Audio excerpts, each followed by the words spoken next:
નમસ્કાર. કોઠારિયા પ્રાથમિક શાળા દ્વારા પ્રસ્તુત હું છું દર્શના મેડમ. ચાલો આજે આપણે અંગ્રેજીના એવા જ જાદુઈ શબ્દો શીખીએ જે વાક્યોને જોડીને તેમાં જીવ પૂરે છે. આ શબ્દો છે નાના પણ કામ કરે છે મોટા. તો ચાલો શરૂ કરીએ. તો આ કન્જંક્શન છે શું? વિચારો કે એ વાક્યો માટેનો ગુંદર છે. જેમ ગુંદર બે કાગળને જોડે છે તેમ કન્જંક્શન બે વિચારો કે વાક્યોને જોડે છે. એના વગર આપણી વાતો તૂટક લાગે. આમ તો ઘણા બધા કન્જંક્શન્સ છે, પણ આપણે 5 મુખ્ય અને સૌથી વધુ વપરાતા કન્જંક્શન પર ધ્યાન આપીશું. ચાલો આપણી આ સ્ટાર ટીમ સાથે મુલાકાત કરીએ. એન્ડ, બટ, ઓર, સો અને બીકોઝ. ચાલો દરેકને એક પછી એક સમજીએ. સૌથી પહેલા છે એન્ડ. આ તો એકદમ સહેલું છે. જ્યારે તમારે એક જેવી જ બે બાબતોને સાથે મૂકવી હોય, જાણે કે તમે કોઈ યાદીમાં વસ્તુઓ ઉમેરતા હો, ત્યારે એન્ડનો ઉપયોગ થાય છે.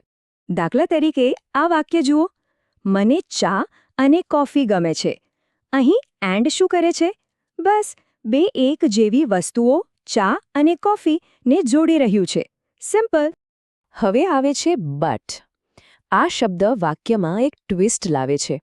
જ્યારે તમારે કોઈ વાતથી એકદમ ઉલટી વાત કરવી હોય, કોઈ વિરોધાભાસ બતાવવો હોય, ત્યારે બટનો ઉપયોગ થાય છે.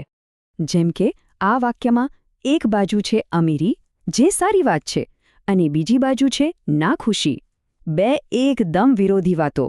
અને બટ આ બંનેને સુંદર રીતે જોડે છે. આપણો ત્રીજો દોસ્ત છે ઓર. જ્યારે પણ તમારે કોઈને વિકલ્પ આપવો હોય, એટલે કે આ કે તે એવું પૂછવું હોય, ત્યારે ઓર કામમાં આવે છે. અહીં જુઓ, તમારે ચા જોઈએ છે કે દૂધ? અહીં ઓર તમને બેમાંથી એક પસંદ કરવાનું કહી રહ્યું છે, કાં તો ચા કાં તો દૂધ. હવે વારો છે સોનું. આ કારણ અને પરિણામનો સંબંધ બતાવે છે. કંઈક થયું એટલે પછી આમ થયું. તે બતાવે છે કે કોઈ ક્રિયાનું શું પરિણામ આવ્યું. આ વાક્યમાં કારણ શું હતું? થાકી જવું. અને તેનું પરિણામ શું આવ્યું? સૂઈ જવું.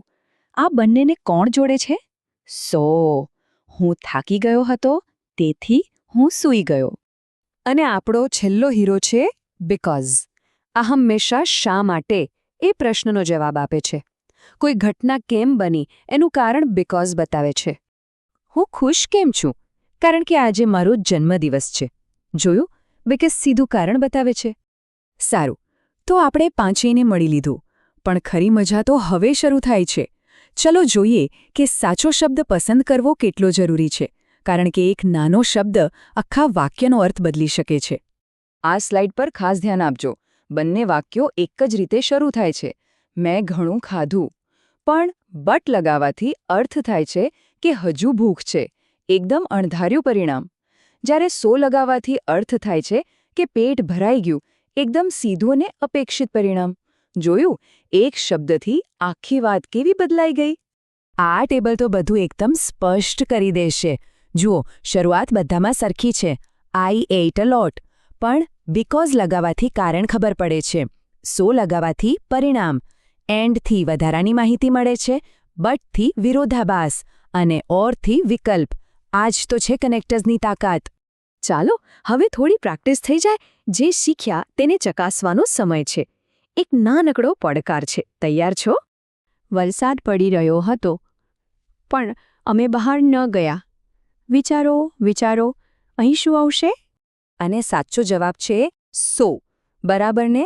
કારણ કે વરસાદ પડ્યો અને એના પરિણામે અમે બહાર ન ગયા. સરસ. ચલો બીજું જોઈએ. તે રડી રહી છે. ડેશ. તેણે તેની પેન ખોઈ નાખી.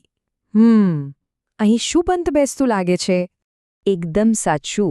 અહીં આવશે બીકોઝ.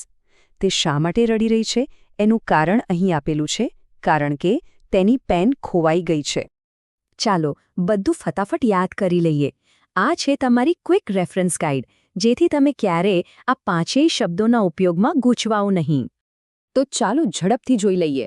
માહિતી ઉમેરવા માટે એન્ડ, વિરોધ બતાવવા માટે બટ, વિકલ્પ આપવા માટે ઓર, પરિણામ માટે સો અને કારણ આપવા માટે બીકોઝ. બસ આટલું જ છે. તો હવે પછી જ્યારે પણ તમે અંગ્રેજી લખો કે બોલો, ત્યારે વિચારજો કે કયો કનેક્ટર વાપરવો યોગ્ય રહેશે. આ શબ્દોનો ઉપયોગ કરતા રહો અને જુઓ કે તમારી અંગ્રેજી ભાષા કેટલી વધુ અસરકારક બને છે. પ્રેક્ટિસ કરતા રહેજો.